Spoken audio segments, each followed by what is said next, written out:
Rome, 100 AD. The work is done, or at least, for most Romans, it was done by midday. The shops have put up their shutters. The workshops have gone quiet.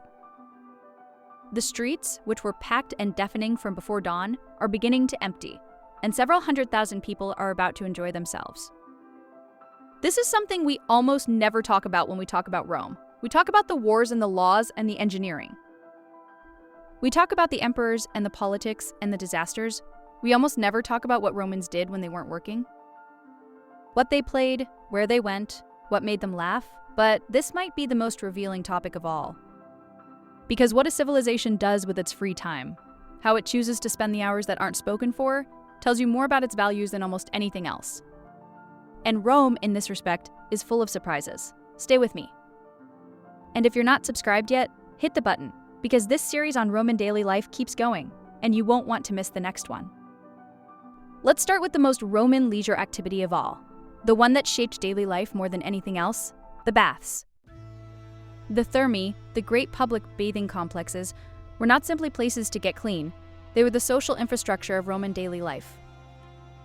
Community centers, gyms, libraries, meeting places, and entertainment venues all rolled into a single, sprawling complex of heated rooms, cold pools, and open courtyards.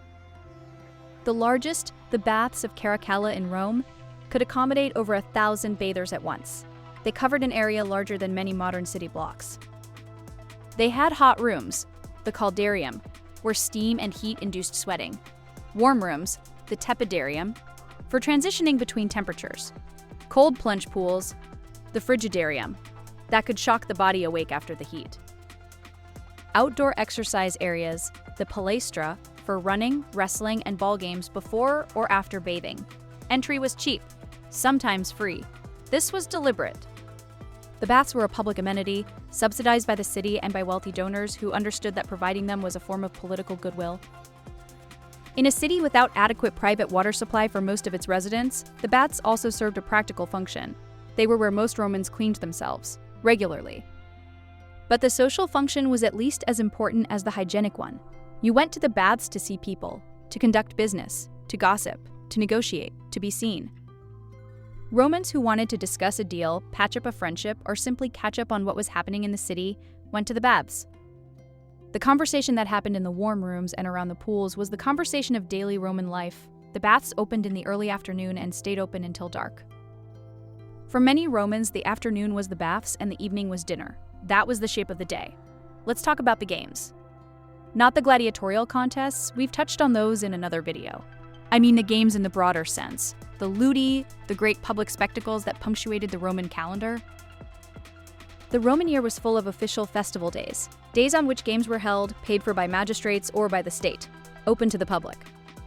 Chariot races in the Circus Maximus, athletic competitions, theater performances, gladiatorial shows, beast hunts in the amphitheater. At the height of the empire, there were over 100 official festival days per year in Rome. Some estimates put it closer to 150 or 180. This is not a small detail. It means that on roughly one day in every 3, there was some form of public spectacle available to the citizens of Rome. The Circus Maximus, the great chariot racing venue in the valley between the Palatine and Aventine hills, held somewhere between 150,000 and 250,000 spectators. These numbers are extraordinary, even by modern standards. The largest sports stadiums today hold 100,000 people. The Circus Maximus dwarfed them.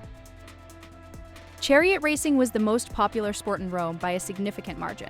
The 4 teams, the Blues, Greens, Reds, and Whites, had fan bases that functioned like modern football clubs, complete with passionate supporters, inter-team rivalries, and gambling markets. Romans bet on races with the same intensity that modern people bet on sports, and the amounts involved could be substantial. Successful charioteers were celebrities. Gaius Appuleius Diocles, who raced for 24 years in the 2nd century AD, is sometimes described as the highest paid athlete in human history when his career earnings are adjusted to modern values. He won 1,562 of his approximately 4,257 races. He was famous across the empire. Fans left graffiti about him on walls. He was, by the standards of his time, a superstar. Let's go to the theater. Roman theater had its roots in Greek drama, which Rome enthusiastically imported and adapted. But Roman theater developed its own distinct character, broader, more physical, more directly comedic, and more populist than the high tragedy of the Greek tradition. The great Roman playwrights of the Republic, Plautus and Terence, wrote comedies, situational, character-driven, often raucous comedies involving mistaken identities, scheming slaves, young men outwitting their fathers for love and money, and enough double entendres to make a modern audience laugh.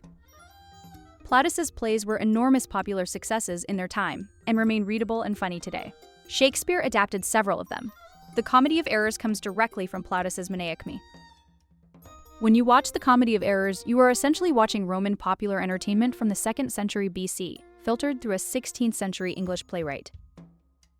Roman theater also included mime and pantomime, performance traditions that relied on physical comedy, gesture, and movement rather than text. These were often more popular with ordinary audiences than formal drama. Mime performances could be bawdy, satirical, politically pointed. They were performed by professional troupes, at festivals and private parties alike. The performers were interesting social figures. As we mentioned in the sexuality video, actors were technically members of the infamous, people who had forfeited their social respectability through their profession. An actor could not hold public office, could not serve in the military, could not marry a person of higher status, and yet actors could be enormously popular, wealthy, and socially connected. The contradiction was never fully resolved in Roman culture. Now let's go somewhere more intimate, the tavern. Roman cities were full of them. Archaeological surveys of Pompeii have identified over 150 thermopolia, eating and drinking establishments, in a city of perhaps 11,000 people. That's roughly 1 for every 73 residents. By comparison, modern cities with active bar cultures have nowhere near that density. The thermopolium was a specific type of establishment, a counter, usually made of stone or concrete, with large circular holes cut into it. In those holes sat ceramic vessels, dolia, containing food kept warm by hot coals beneath the counter. You walked up, pointed at what you wanted, paid, and ate on the spot, or took it away. Think of it as the Roman equivalent of a fast food counter. Most ordinary Romans did not have full kitchen facilities in their apartments. Insulae, the multi-story tenement buildings where most of the urban population lived, were fire hazards and cooking in them was dangerous. So they ate out, constantly. The street food economy of Rome was enormous. The taverns, capani, popani, served wine by the cup, food, and provided a place to sit, talk, and play games. These establishments were not considered respectable by the Roman elite. They were associated with the lower classes, with gambling, with prostitution, with general disorder. Respectable Romans who wanted wine with dinner drank at home or at the homes of friends, at the convivium, the formal dinner party. But most Romans were not elite. Most Romans drank in taverns, and the taverns were social hubs, places where the neighborhood gathered, where news traveled, where disputes were settled over wine, where relationships were built and broken. Pompeii's tavern walls are covered in graffiti, names, insults, boasts, declarations of love, accusations of cheating at dice. Restitutus has cheated many girls many times. Lucius Estudicius: I consider a stranger anyone who doesn't invite me to dinner. Marcus loves spendusa. Ordinary Romans leaving their marks on the walls of the places they spent their evenings. Let's talk about what Romans did at home. Dinner parties, the convivium, were among the most important social institutions for the classes who could afford them. A Roman dinner party was not simply a meal, it was a performance of cultural sophistication, social connection, and personal taste. Guests reclined on couches arranged around a central table. This reclining posture, adopted from the Greeks, was the mark of civilized dining. Eating while sitting was for the lower classes. Eating while reclining was for people of culture. The menu might run to multiple courses, with food designed to demonstrate the host's access to exotic ingredients, their connections to particular suppliers, their awareness of culinary fashion. Conversation was as important as food.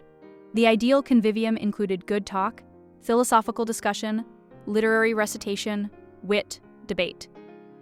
Some hosts hired entertainment, musicians, dancers, readers who recited from popular texts. The literary letters of Pliny the Younger are full of descriptions of dinner parties.